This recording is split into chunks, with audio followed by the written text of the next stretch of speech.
ज्यों ही तीर लगा श्री कृष्ण जी कराहने लगे, रे मर गया रे, मर गया रे, मर गया रे। शिकारी ने सोचा किसी मनुष्य का लग गया भाई, ये तो बात बिगड़गी। दौड़ के आगे देखा, क्या देखा कि द्वारकाधीश मुकुट समेत वहां तड़फ रहा है। उस मुकुट आदि से वो पहचान गया कि ये राजा है। तब उसने करबद्ध होकर कहा कि भगवान मुझे गलती होगी, अनजाने में लग गया मेरी, आप तो अंतर्यामी हैं, आप सारी जानते हो, मेरी इच्छा नहीं थी आपको मारने की, मेरी कोई दुश्मनी नहीं थी आपसे, और ऐसे ऐसे मेरे से गलती होगी, मैंने आपके इस चमक को हिरण की आंख जाना।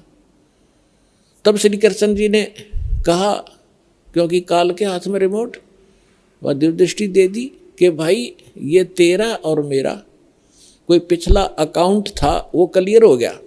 तेरा और मेरा पिछला हिसाब था, वो क्लियर हो गया, तेरा दोष नहीं। अब वो शिकारी कहने लगा, भगवान आपका और मेरा, आप राजा में रंक, आपका और मेरा क्या हिसाब हो सकता है। तब श्री कृष्ण ने कहा कि मैं श्री राम रूप में आया था राजा दशरथ के घर, और आप थे बाली सुग्रीव के भाई।